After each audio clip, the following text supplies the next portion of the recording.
So let me tell you the story about what I call the broomstick philosophy or the broomstick analogy, whatever you want to call it. Some dude told me the story about his daughter. Now, he was living in an apartment or his house where he kept a broomstick around, and he used that broomstick to swipe up to wipe the floors, clean the floors, etc. That broomstick would always flip over and fall because of some poor balance. I don't really know. And so he was really struggling with that broomstick because even if it just touched the broomstick, it would fall over. Like, it was really annoying. And for some reason, he just kept the thing instead of buying a new one or whatever. I don't really know why. So anyway, his daughter, 5 or 6 years old, whatever, sometimes would have these tantrums where she'd throw things around, kick, scream, yell, vent, whatever, like kids do. And of course, when kids have a tantrum, they rush things, they do things fast, they slap, they throw, they yell, right? So he told me this story that once upon a time during one of her tantrums where she was furious for something, she would throw things around. She would kick and scream, in a hurry with rushed and sudden movements. But then she would gently and calmly walk over to the broomstick and gently and carefully put it down, just to annoy him.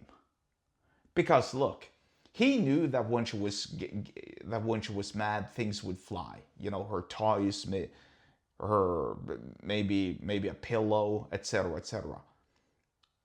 And so that was kind of like a thing he accepted.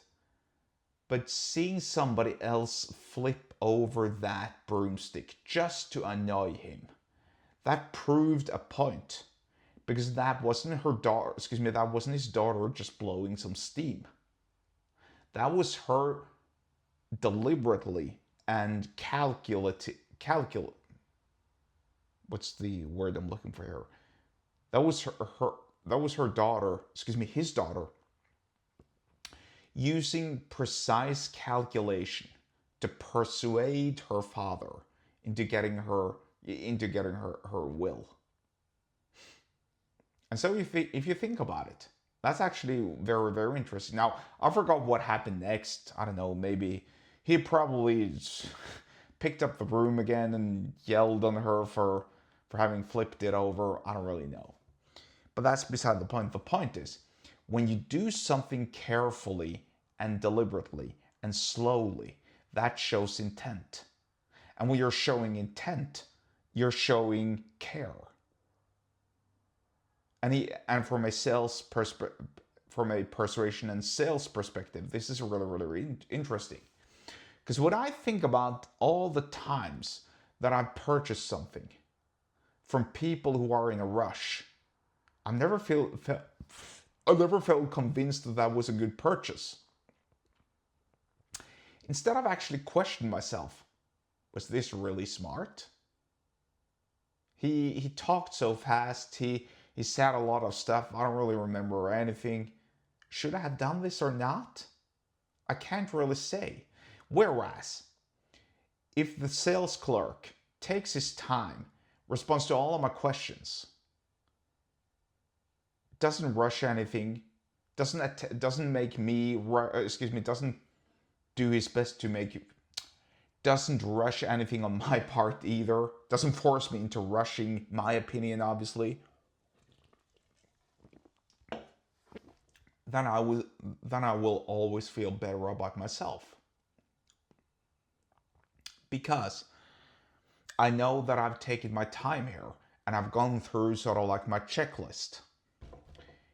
And this is really one of those ways that you can sell to a skeptic. And me being the skeptic.